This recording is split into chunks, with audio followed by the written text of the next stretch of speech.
So today we are going to start playing with the wood splitter, and we're going to see if we can set it up to function kind of like a processor. So basically we're going to try to steal some ideas from guys who run Firewood processors and try to apply some of that to the wood splitter just to help make our job a little easier. And that's kind of what we're going to do here today. Just start working at getting all that set up. I don't think we'll get it all done today. There's a bit to the process, but we're going to get started. Now, let me show you here. We've done the work to the wood splitter. As you can see, we built the table for it, fixed the splitting wedge and all that. And you can see I've already tested it. It seems to be functioning just fine. It actually works out better than I ever thought it would.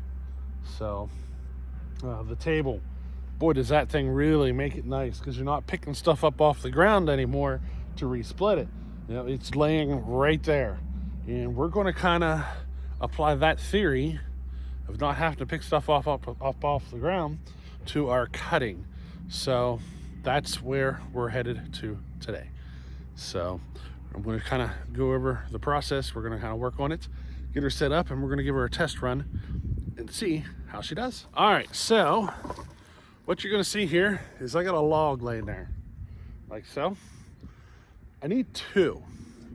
So I got one. I got some chunks of logs over here. You see that guy right there? He's a little too long. We're going to cut him down into what we need, and we're going to basically steal a piece of our test wood and get it set up for our splitter. So alrighty, now just in case you're curious, I don't know if you can see it, the saw might be out of sight. There it is. I'm going to run the Husqvarna 61 that I just recently built. I think the last time you saw it, the oiler wasn't working and stuff. We got that stuff fixed. The timing was off on it. So we put a different crankshaft in it and everything. And through the process, we ended up with a 372 flywheel. And I had to go through the process of figuring out how to time everything, because we're not using a keyway anymore, and the position of the magnet's different. So I had to go through a process, but I think I got the timing really close. I mean, it's close enough that it's running pretty good. So we're going to go with it now. The only thing is the carburetor, it tends to lean out on the bigger cuts. Seems to be fine for smaller cuts, but as you get through the bigger cuts a little longer, or those bigger, longer cuts, or whatever you want to call it, she tends to lean out on me. So probably need to make a small tweak to the carburetor. But other than that, what you're going to see here today is pretty much the way I was hoping this saw would run. Husqvarna 61. We built her to work the Firewood, and today that's what we're going to do with it. Now, enough jabbering on about that. And some of you might have noticed I cleaned up the scrubbiness. Winter's pretty much over. I mean, we're still getting some 30-degree days and stuff, but that was getting a little bit much for me, that beard, the way it was. So we got her shaved down, and actually looking I kind of look like a handsome person now, don't I? There's kind of a joke from work about that. Was it GQ magazine or something? I don't know. You should have seen them guys at work when I showed up.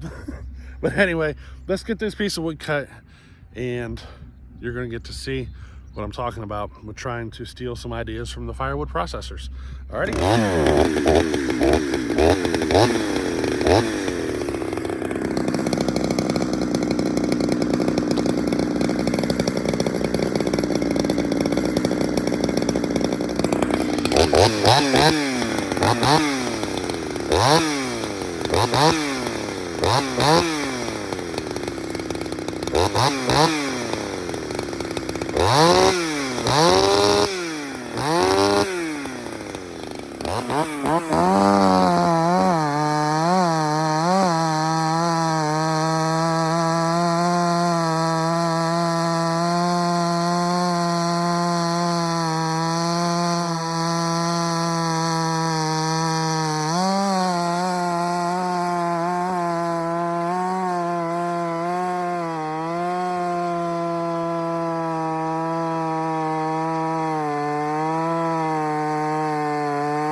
Yeah, the saw's actually running a little bit better today than it did last time.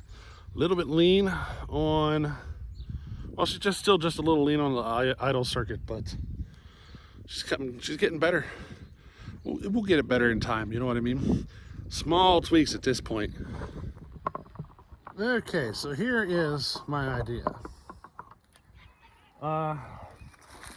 2 little stubbies here to hold a 3 stack of logs. The 2 on the bottom will never leave. They will always be there. They are just to help, keep the wood from falling through onto the ground, where I put the 3rd one on top and cut the top one. The issue is the difficulty of being able to see from the tractor to roll the log off the forks and onto the stack. And what I think I should do is come up with a system, I don't know. Even to just leave the log on the fork and roll it off is probably going to be my best option right now. But I might come up with a system where I have an additional, some sort of a rail here that I can stick a couple of logs on and just roll them into place. Now these 2 bottom logs, over time I'm going to kind of come in and take knots off and make them nice and smooth. I'll probably end up picking different logs even. I have better logs on the pile. It's just these were the first 3 I picked. So over time I will pick and choose a better choice or trim knots off or something. But this is my idea, because then once I get the wood cut, it'll all still be sitting there. And here's the splitter. So it's literally just take the wood from there to the splitter. That's my idea. So what do you say I go ahead? I'm gonna fire up the saw. I had to switch saws. I broke the recoil on the 61. So we're on to my 036 that Charlie Briscoe built. But we're gonna cut this log up and then see how it feels loading the splitter and splitting the wood. So that's what we're gonna do right now.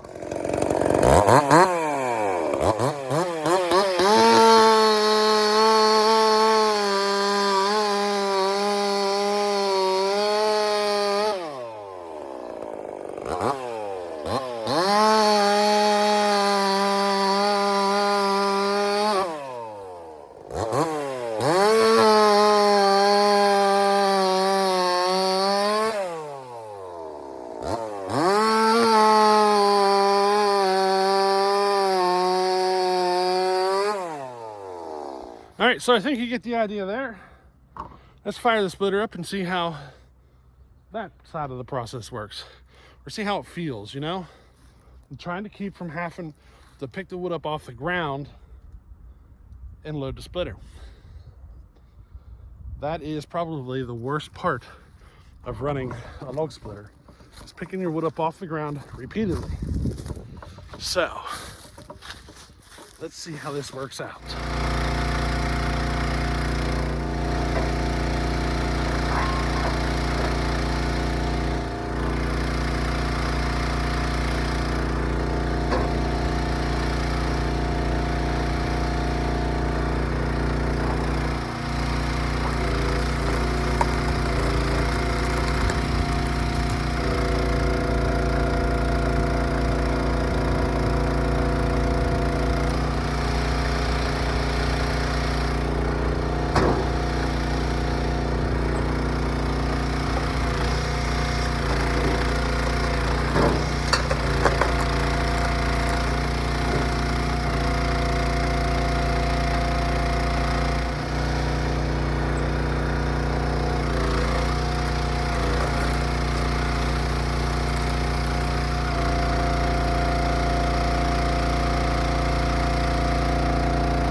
All right, so a little bit of a hassle loading, way easier at the splitter. So the little bit of a hassle on the loading kind of makes up for how much easier it is at the splitting side. I mean, that was almost no effort. And it looks like I got a leak. Hydraulic fluid. Have to figure that out. But yeah, definitely was 1,000 times easier to do that. I just got to figure out a better system for loading logs onto this. It's only a pain in the butt because I can't see the end of the bucket from the tractor. Maybe I'll put up a little stake as, like, you know, stop the bucket right here and your fork will be the perfect height. You know, I could do something like that. And then on the back side here, I think what I'm gonna do is park my trailer here, and just because the trailer is actually low enough that it should fit up underneath that table, and all that wood should just get pushed right onto my trailer to where I can just move it over here and stack the wood wherever. Whew. But I should be able to move it over here and stack the wood wherever I want. You know what I mean? It's all about making it easier. One day I hope to put in like a grain elevator here, or a hay bale elevator or something, you know, an elevator of some sort to take it right off of the splitter. And I'm thinking about picking up an old hay wagon and putting just enough boards and stuff on the side to where I can go from the splitter to the elevator and load a hay wagon and never even stack the wood. Just load the wagon, park it off to the side, done. You know, never stack the wood. Even 2 wagons. I mean, sometimes you can pick those wagons up for $500-600, you know what I mean? And having 2 of those around, you know, year after year after year, never having to stack my wood, it might make things easy, you know? That and having the wood up off the ground that high and everything will really help it dry. That's one of the issues with your firewood not wanting to dry when it's not stacked. That's because of the moisture, especially at the ground. The wood is like a sponge. It just pulls the moisture up out of the ground, and you don't get enough airflow through it. You know, it's not like nice and even and getting the airflow to where you can get a good dry. So you typically want to stack it, but you can do it without stacking. You just have to have your wood up high enough and away from moisture. So on a concrete pad of some sort, that would work. Putting it over a roof would really help a lot, or under a roof, just because anytime it rains, all that moisture, you know, it wouldn't slow down your drying time. Little things. I mean, stacking is not necessary, just helps with your drying. And me moving to an outside wood boiler setup, I will not need to worry so much about the drying, because the boilers, you know, they don't need it as much. Some boilers actually work better on greener wood. So the way I'm thinking about doing it with a wagon and all that stuff should really eliminate a lot. And cutting the wood like this off of these logs, I'm going to stick with this, I think, and just work at developing a smoother system.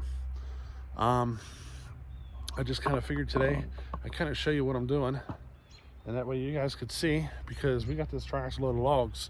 This is basically how I'm going to do it. Another thing is as I'm splitting the logs, I could easily pull my tractor bucket in there and catch all the split wood and haul it over to where I'm going to stack it and just dump it. That's probably the way I'm going to do it.